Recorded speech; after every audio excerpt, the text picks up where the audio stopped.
So, Marnie, over to you. It is 11 o'clock. I'm just going to hand it over to you and welcome everyone and enjoy enjoy the Festivals Helping Fest.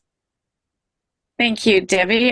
Great to see everybody out today. And for those that tune in later on the recording, thank you for taking the time to listen in and learn from all these great experts that I see that are popping on. Um, I know that this is the beginning of the prep season for festivals. I should be all nearing the end of those glorious reports back to the government and your stakeholders.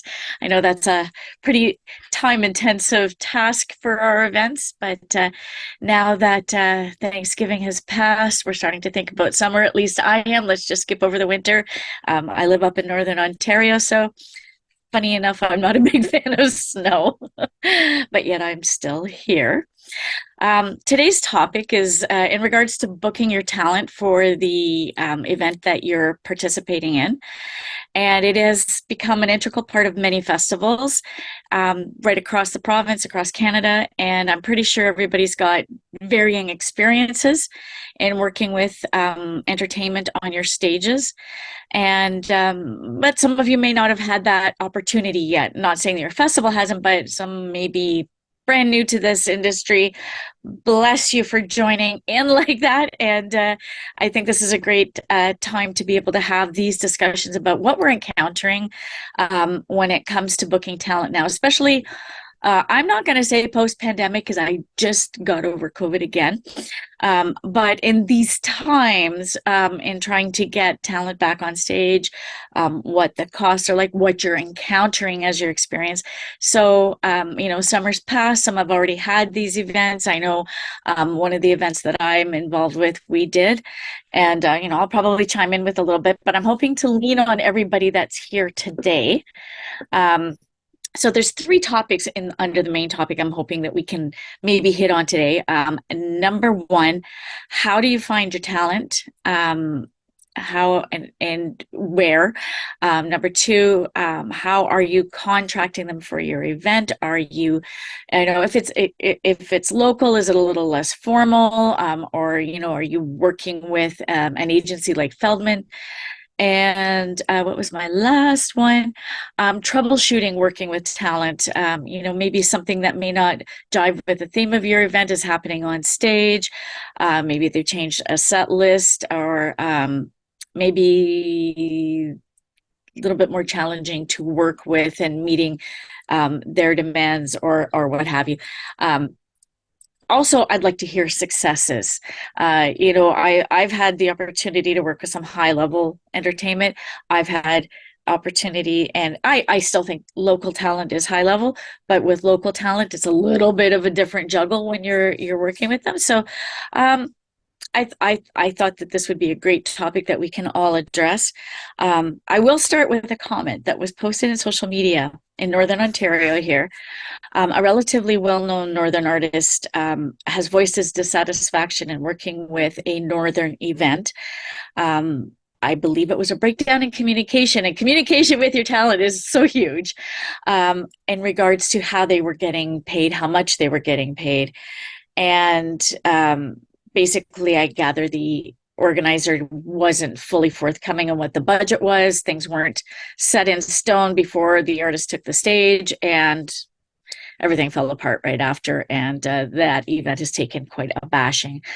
I know I've always advocated to pay talent more than what is required, especially when you're dealing with local or talent that hasn't quite reached a national or international tier yet. It's all in about supporting and seeing them succeed. I mean, you don't put them on the stage without having checked them out first. So, payment can be an issue. So I'm kind of rambling, but I just thought I would bring that up, see what everyone else has been encountering. And the first thing is, how are you finding your talent? Have you found that since we had those shutdowns, is it harder to get them? Or since things have opened up, it's making it harder to get? Anybody would like to go first with their event? Because I will pick on people. I'll call you out. I'm not afraid.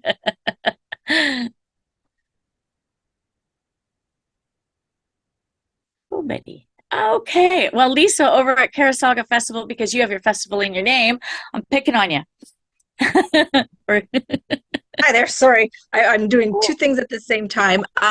So for us, our festival is a little different because we partner with a lot of cultural groups to showcase all our different groups. So they actually have a pool of cultural performers and folklore groups.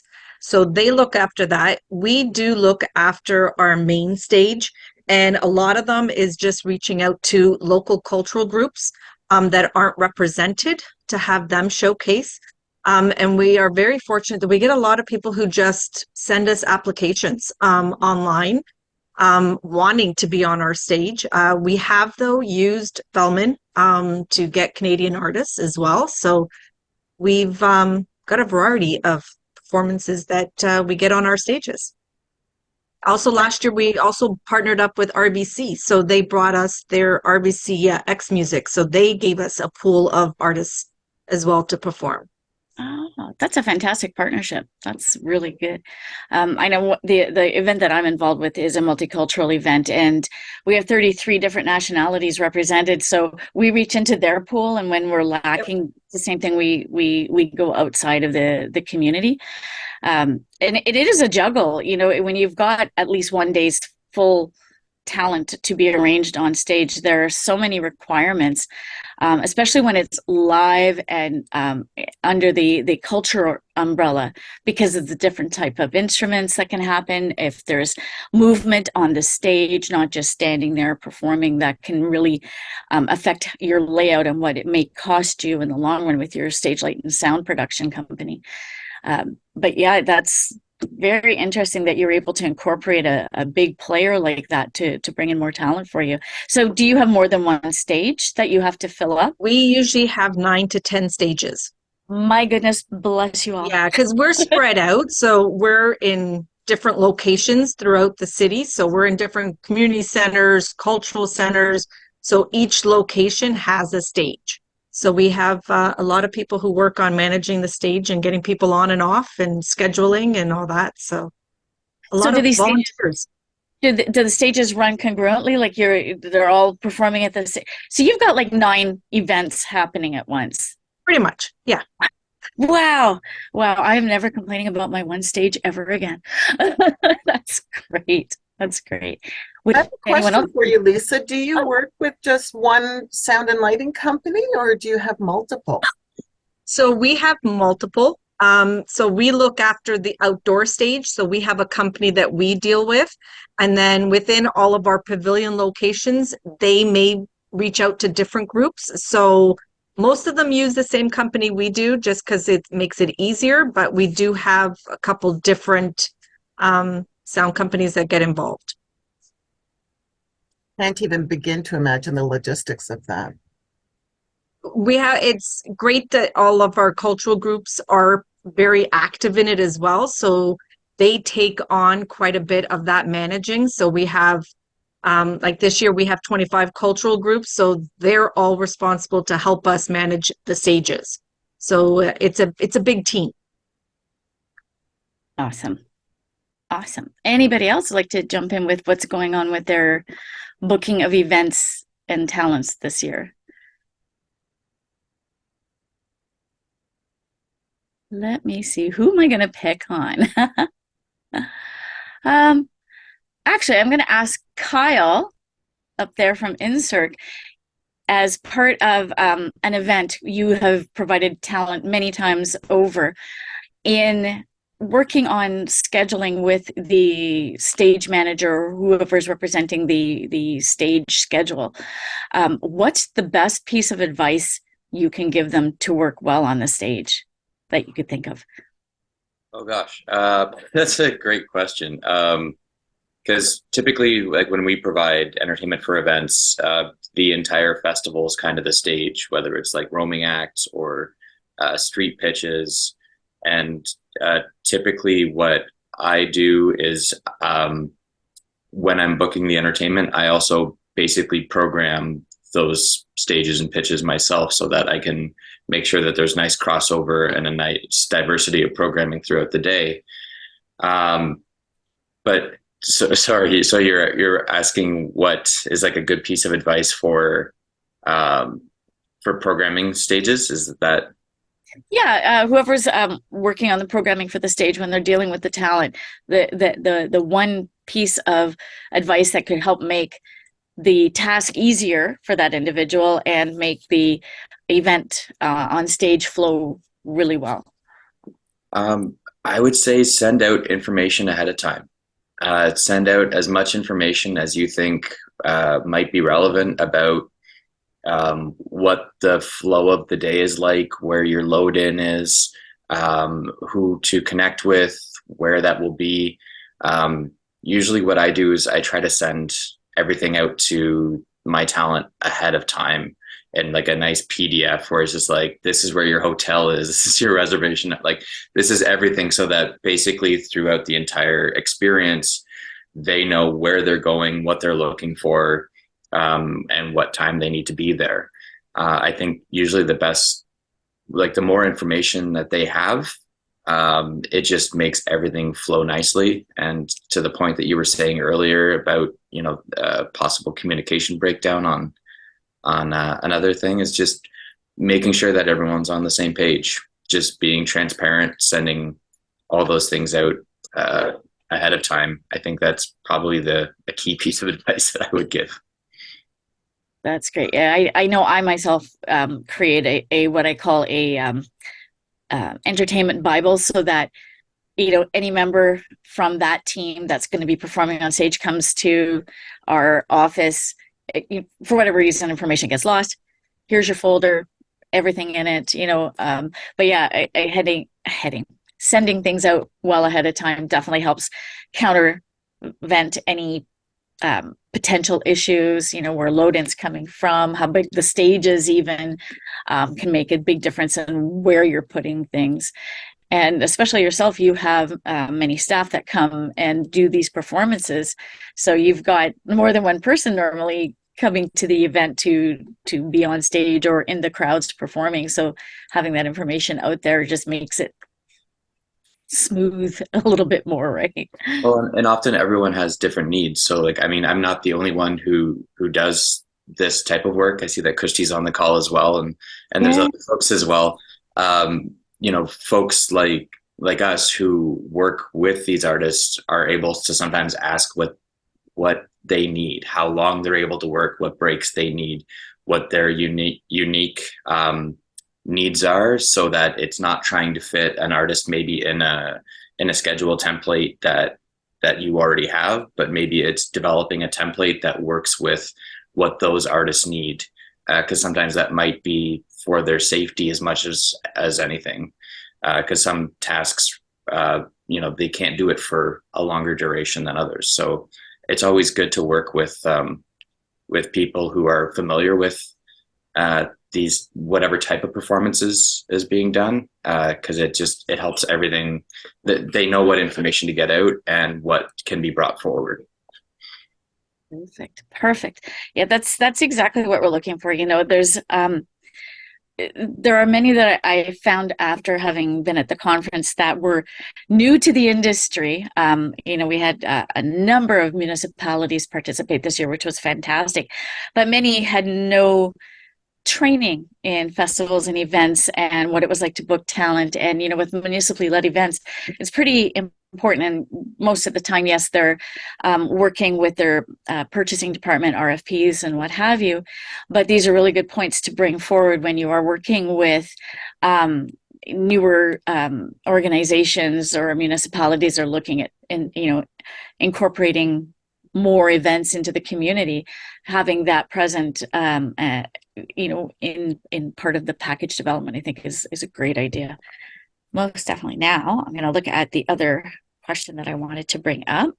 Hey, Marnie, Christy is a member of FEO too, and might have she's unmuted herself, so she may have some insight and content to add. Yes.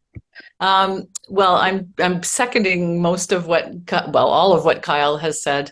I think the key with booking entertainment, I mean, contracting is a separate issue, but I think booking entertainment is to talk to the artist and not assume what they're going to do, not assume that they can do 3 shows a day, or how long they can be up, if they're a stilt walker or whatever. It's like, ask them, because it's very individual to the performer about how much time they want to perform, what they need in terms of breaks. It's exactly what Kyle said. And then I think contracting is kind of a separate thing, but I deal a lot with municipalities, and I find that I always do a contract with them, even though they have their own thing, just so I can make sure that I've got all the details right. So that's just a double check sort of system for me, just to make sure that we're on the same page with all the timing issues. One thing, it's a little thing, but a lot of people don't factor in turnaround time on stages. They'll book entertainment back to back to back to back on stage, and that always messes up, or usually messes up, because performers need time to get gear on and off stage, and having sort of a consistent MC or something to flow over those times where people are turning around on stage is a nice thing. But that's one little factor I would say, is like book some turnaround time on stage.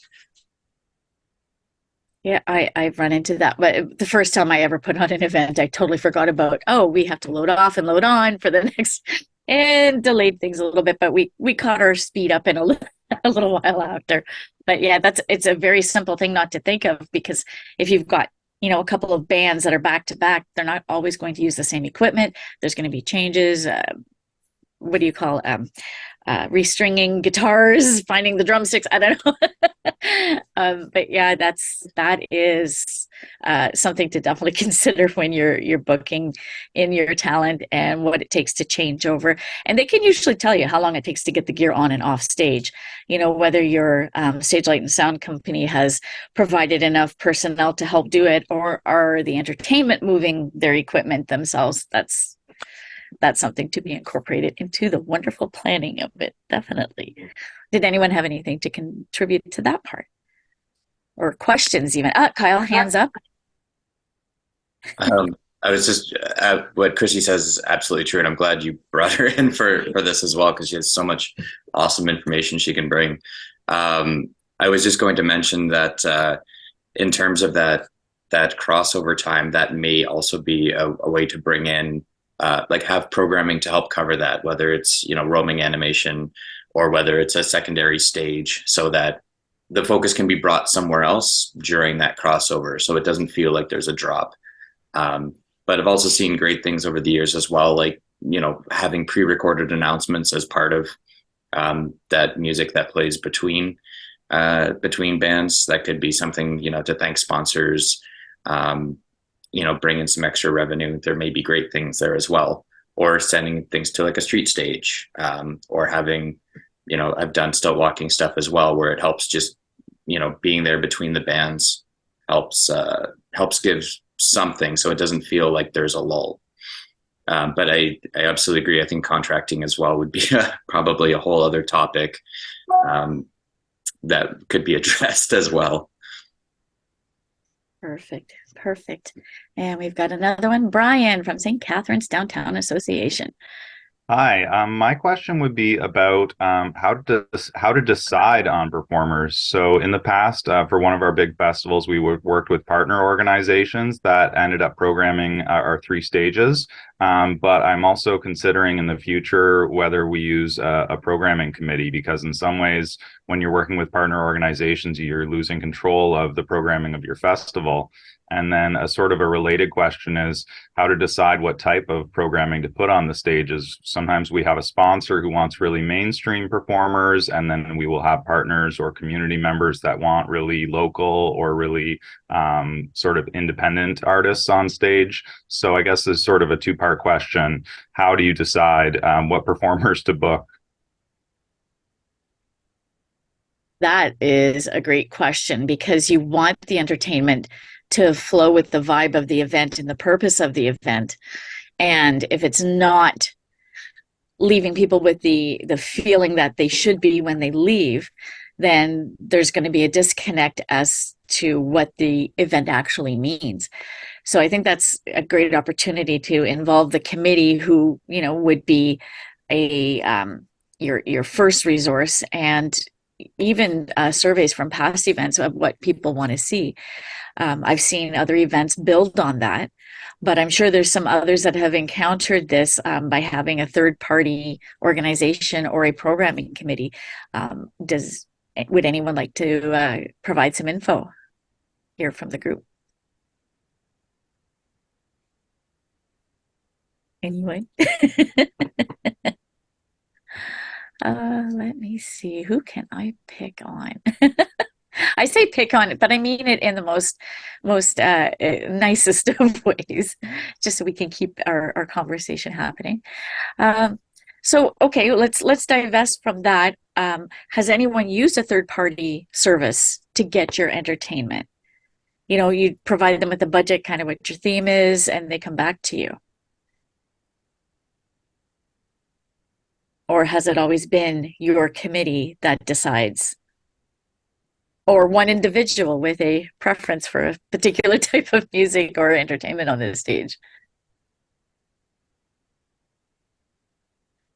Okay, so here's a festival that I have not had an experience with, and I'm going to call on Sandra from the Bread and Honey Festival. What are you doing to decide your entertainment for the event?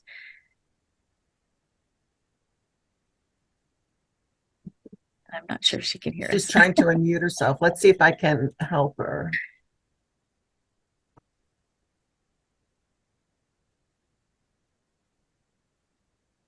You're still muted, Sandy.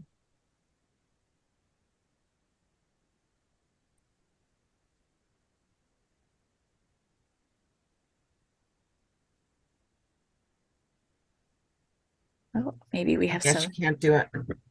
little bit of technical difficulties. Okay, well, maybe we can circle back to that after when she's able to. Let me see. Are there any other suppliers on here that would, anybody who provides information that would, Christy, jump in, Kyle, jump in anytime. About being provided a budget for an event? Yeah, sure. For us, it tends to work in a different way typically. We usually do a proposal. So if there's a large event and they're looking for entertainment options, I usually provide a bit of a shopping list. It's like, here's all the things we could provide. Here's the price tag associated with each of those things. You decide. Because I know there's a lot of other factors with these events, and they have to factor in, you know, everything from porta potties to security to fencing to whatever. So, you know, it's really the event planner who has to look at all of that. So typically I'm not given like I have this much money. I'm given, we're doing this is the theme. What do you have? And then I just sort of send it over of, here's all the things that I can think of that we can either supply or build or send out to you. So that's sort of the way we typically work. You know, very occasionally I'd be given a budget, but it's usually not that way for us. Kyle, you've got your hand up. So I've done it both ways. And, you know, whether it's submitting a proposal or answering a request for a proposal, or having an event that just kind of gives a budget. Like we just had the Bala Cranberry Festival last weekend, and that's a festival that I work with every year. Typically what they do is each year they come to me and say, this is the budget that I have. And the reason why they're a festival that comes by that method is that they had challenges booking entertainment with the budget that they had. When they're trying to book, you know, individual acts, they found that it was going way over their budget. So having someone who works in the industry and works with those artists can help kind of finesse the budget and work with the artists to put together a diverse program that fits both their needs, but still stays within their budget. And honestly, for me, that's usually the easiest way to work from. I know it can be kind of like a scary way for a festival to say, this is how much money we have, because, a festival might feel like, well, they're just going to use every dollar that they have. But really what I try to do is I try to maximize the value of that budget and give as much programming as I can to work with their budget. And usually I'm there performing as well myself, which also helps keep costs down because I'm there fulfilling some of the programming as well as kind of a performer slash programmer and booker. So but I have done it the other way as well, where I have worked with a festival who asked me with a request for proposal. So I submitted a proposal, and then they came and said, oh, well, we actually had about like half the budget for that. Which was, then it's like, okay, well, then I just have to rebuild the program that actually works within that budget range, and was able to do that as well. So I think usually it comes down to if you have, if you're working with someone for the first time, or if you're part of, say, like a municipal organization that, you have an RFP proposal in place so that it has fairness. Or if you're like a festival that already has maybe built a relationship with the supplier, you're maybe able to have a bit more of that transparency and conversation so that you can trust in your supplier to bring that programming forward. Okay. Now, you being a supplier in the industry, have you been finding that budgets are being pulled back for the entertainment portion because the other costs of the event are rising due to, inflation and people trying to get back to work and making up for losses that happened during the shutdowns for events? Yes and no. Like I find that most festivals, as far as their entertainment, kind of have still the same budget in terms of the amount. I think the biggest challenge that I saw for festivals this year was that they didn't know until much later what budget they were going to have because the grants that were going out were announced so late. So for us, even festivals that we work with every year, we would normally program things far in advance in the year, usually like around conference time. And this year it was sometimes waiting until like a month before or a week before to actually confirm because they were still waiting to find out what their grant was going to be. Many entertainers, I think, and maybe Christy can offer more insight on this as well, but I think for a lot of us, we're still trying to work around the same pricing that we were before. Like we're still facing inflation ourselves, but we're still trying to keep our rates as affordable as we can because we know that maybe the festival hasn't had an increased budget to match that inflation rise. Okay, interesting. Colleen, I saw you had your hand up earlier. Did you have a question or a comment?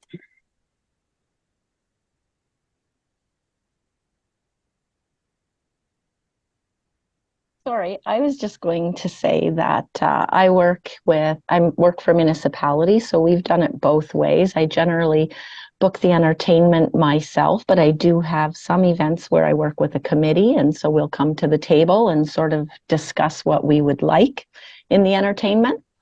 But for example, like I do a lot of research, and one of the best places is at the FEO conference, at the showcase and on the floor, because that's where I've met multiple entertainers over the year.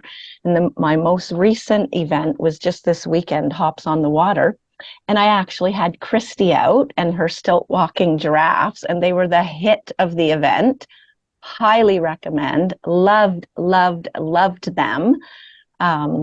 So I think that I spend a lot of time looking and researching and Googling and checking out our conference floor and things like that. And sort of, I'm looking for a certain feel for each event. So that I think that we pull from lots of different ways. And municipalities, I agree, Kyle, we often don't get our budgets approved until February, March, which makes it really difficult planning events later in the year sometimes, because we don't know if we'll have that same budget there.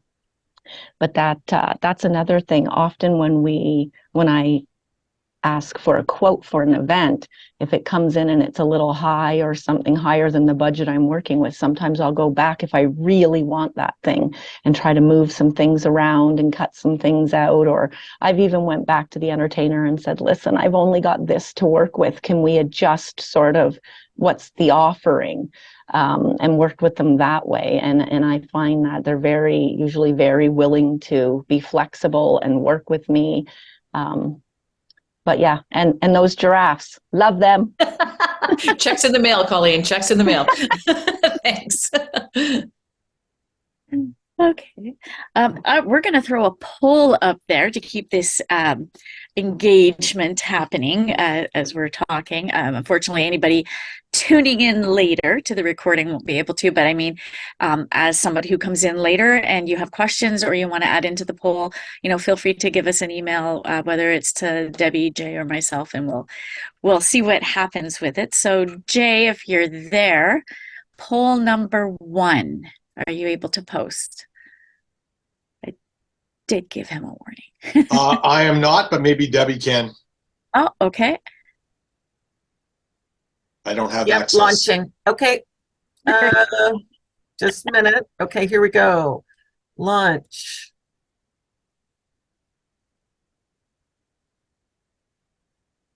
Do you see it? I see it. Can everyone else see the poll? Yeah, they're being answered. There we go. Yeah, it's loading up. Wonderful. Give it a few more seconds.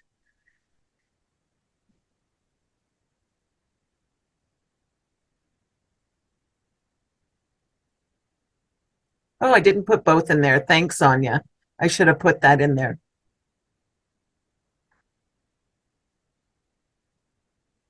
Okay. Looks like voting is done. So hiring your talent, do you hire local talent using a handshake or email confirmation or a formal contract?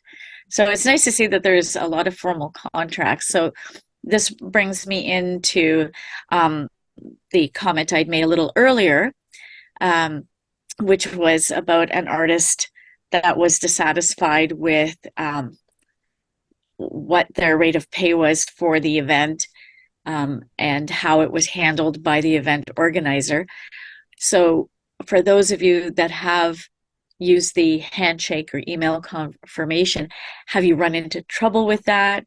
Did something come back around, or has it always been successful for you and not a problem? I know myself, our local entertainment, I know them all personally, so it's usually just a, hey, I need you on Sunday, May 26th at 2 p.m. Can you be there?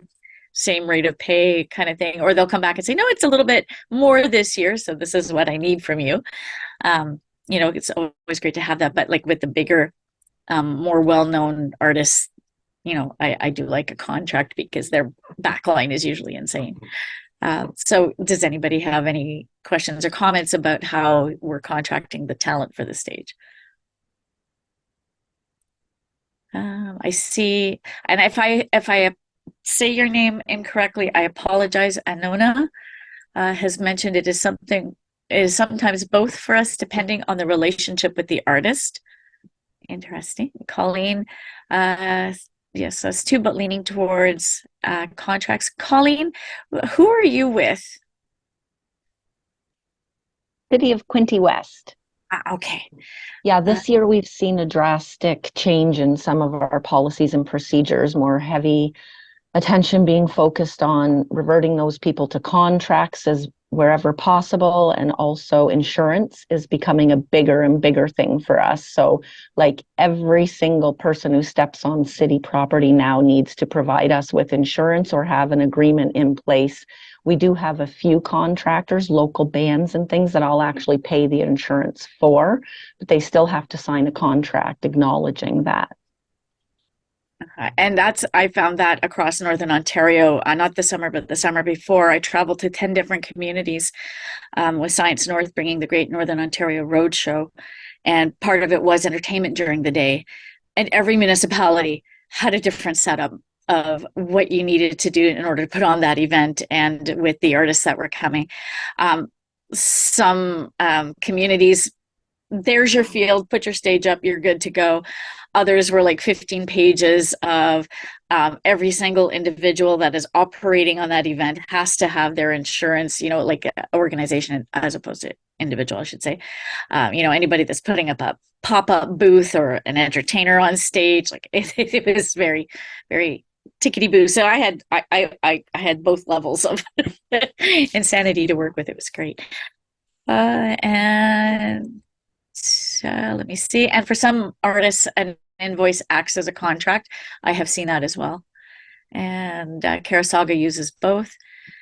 Interesting. So going on to a question that came in from Regina was, how many minutes do you give between artists for setup and teardown? Just wondering. I know it's varied for me depending on the backline of the artist on stage. Sometimes it's 15 minutes, sometimes it's a little longer. Has anyone instituted a set time to get off that stage once the artist is done performing? Do you allocate a certain amount of time or just let it flow? I'd be very interested. There's some great comments in the chat, Marnie. 15 to 30 depending. Worked with dancers to fill in the space. 15 minutes. One performer was demanding a lot more time for setup, and this presented problems. And sound checks, usually 30 minutes. Yes, sound checks are fun, especially when an artist really feels that they need to have more time, and it's before the event is opening for the evening, say, and you've got that headliner that just wants that 45-minute, and that can make all the difference in how well your event takes off. That can be a little challenging. I know I haven't been the stage manager, but I've been called in to back up the stage manager to get the band off the stage so we can roll with the program. That's been fun. That takes a little bit of tact and diplomacy so that they remember to come back and play later on in the evening when they're supposed to. And people being late for sound check. Luckily, that hasn't happened to me, but I'm seeing from Anona that might have happened. Did that happen to you, Anona? And again, correct me if I'm pronouncing your name wrong. And what did you do in order to make up that lost time that they were supposed to have?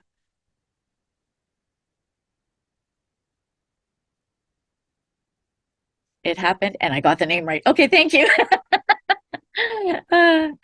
Is there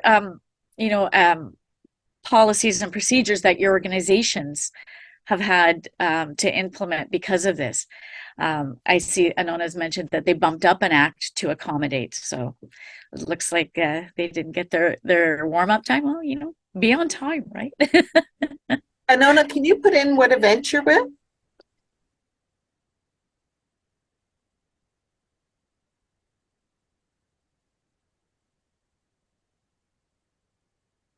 The House of Paint in Ottawa. Okay, that sounds really cool. I'll have to check that one out. There are so many events. I am trying to get to know everybody, but wow, Ontario is full of things to do. Hip Hop and Urban Arts Festival. That would be so cool. Very neat. Okay, let's go with the next poll. Debbie, if you're able to pull that one up.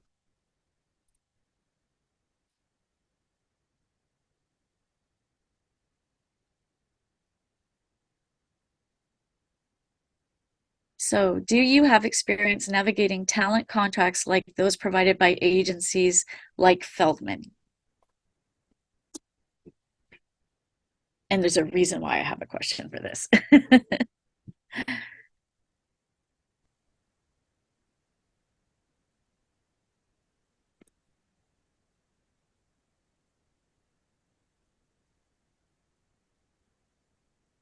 I'm just looking off to the side to my other screen. That's where the poll popped up for me.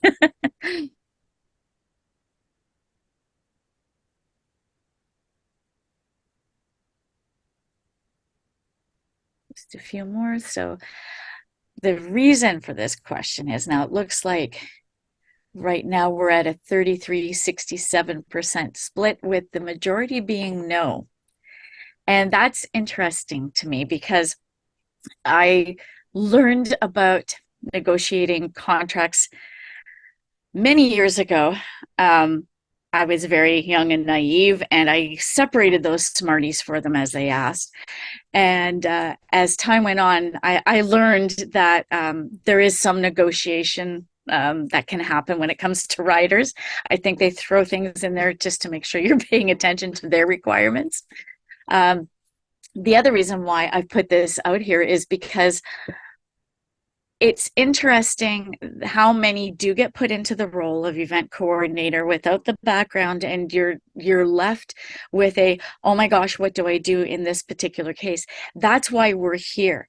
So we can see that, 33% that are attending today, and that's just out of the group today, have had the opportunity to work with a contract with somebody like Feldman. And I'm throwing Feldman out there because they're just top of mind. I'm not advocating that they're the best one.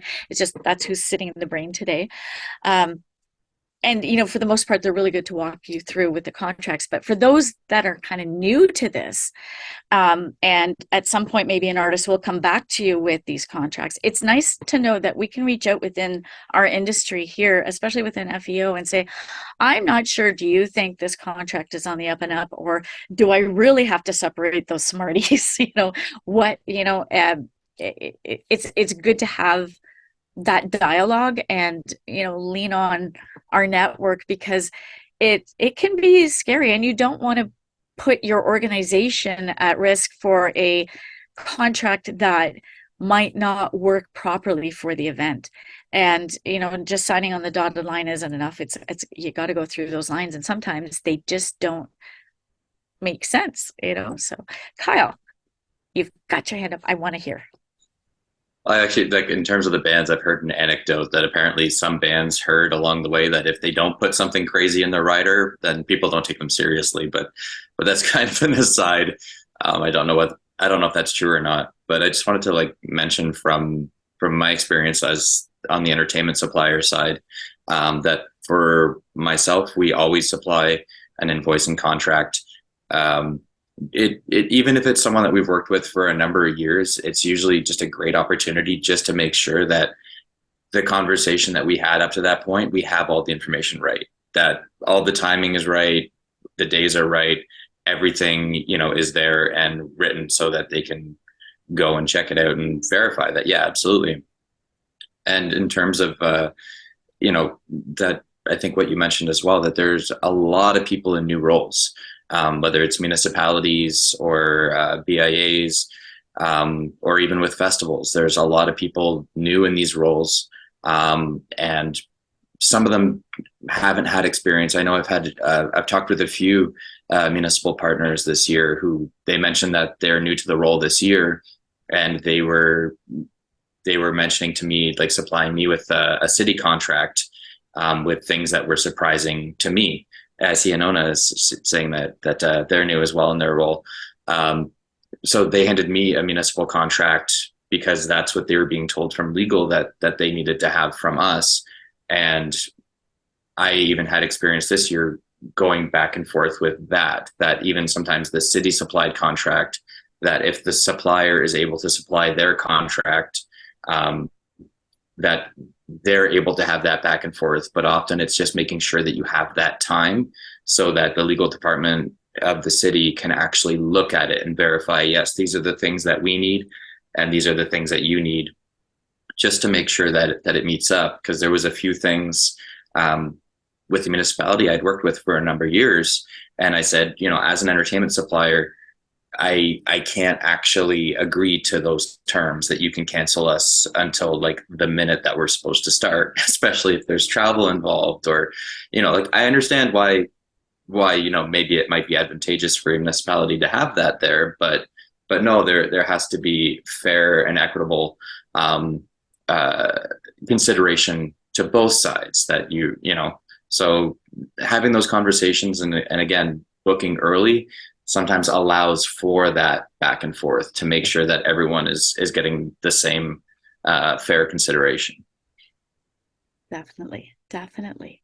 Lisa. Sorry, just to kind of go on top of what Kyle's saying, the other thing too that we find, we've used Spellman, we've done also tribute bands. We rely a lot on even our sound and lighting company that we use to review the rider, just to review, because there are some groups that ask for the world.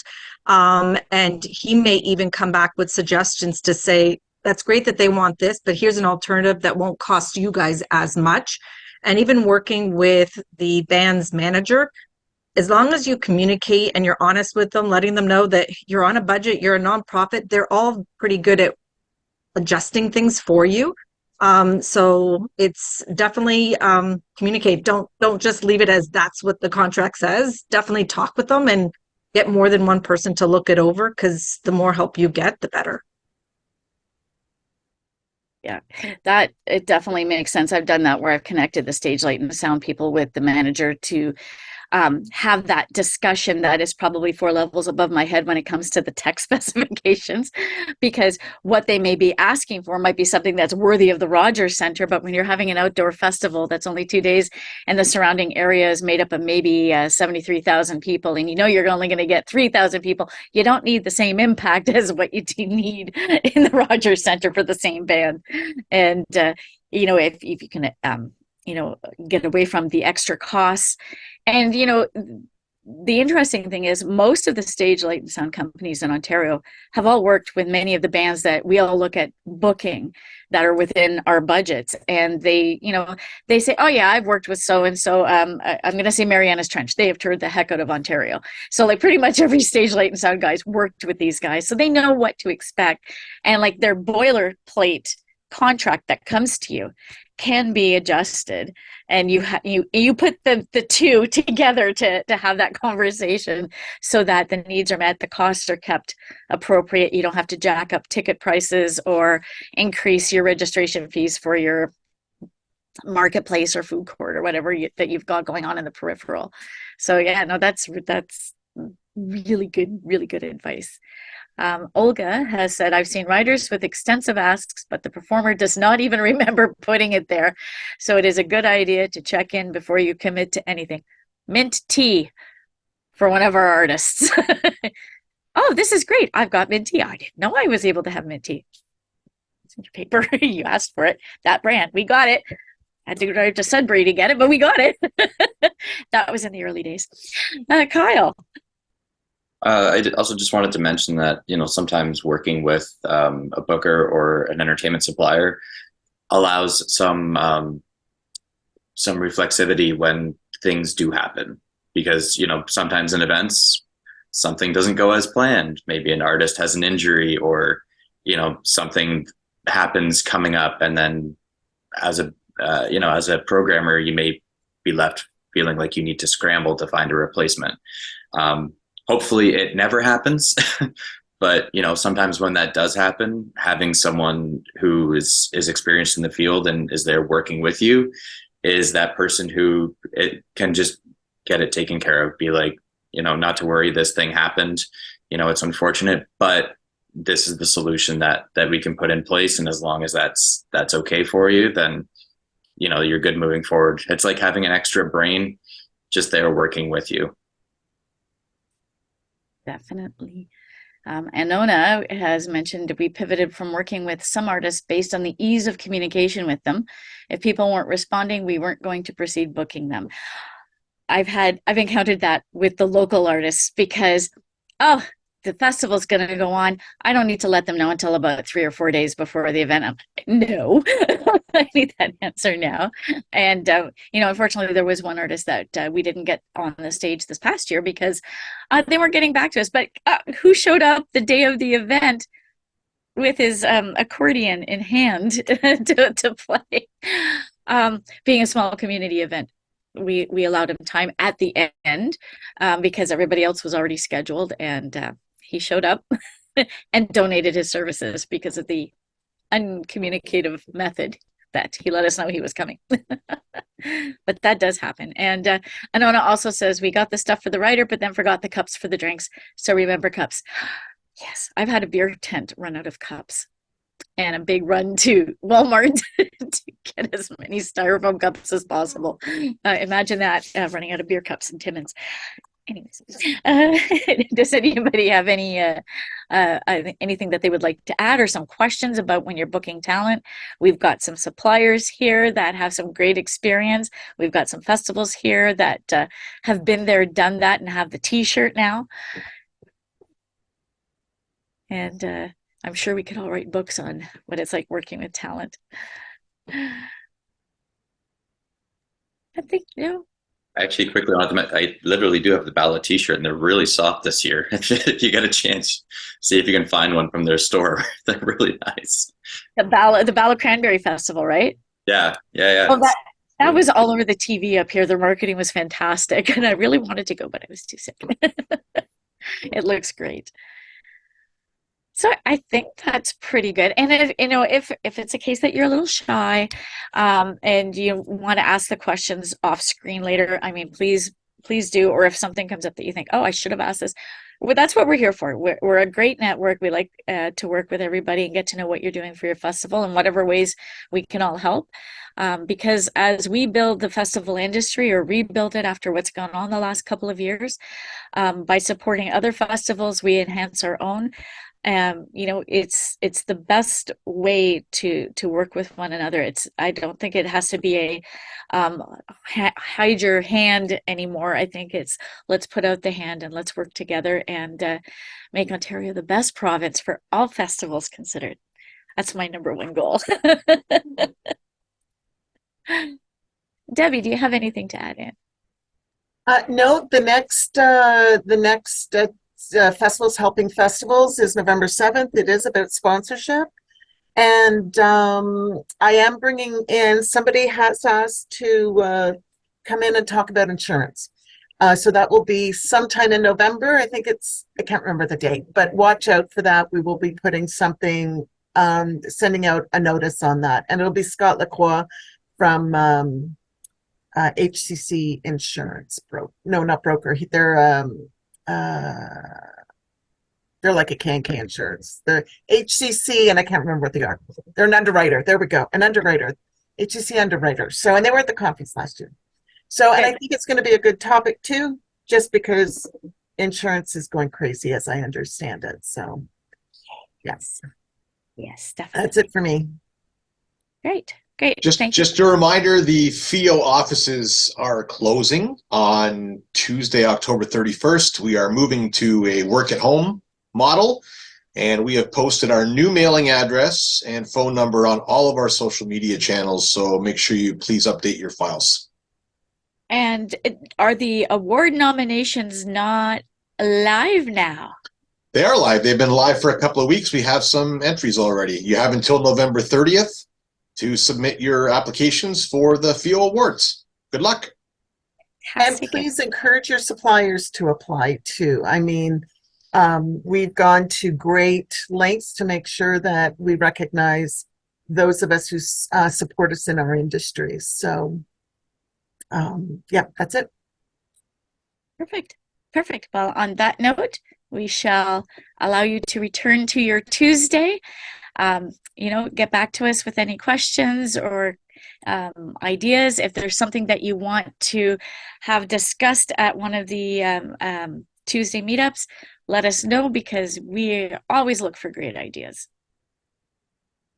Perfect. And thank you, Kyle and Christy, for your and Marnie for your expertise. Pleasure. And for everybody who contributed as well. So thank you, thank you. See you in November. Definitely.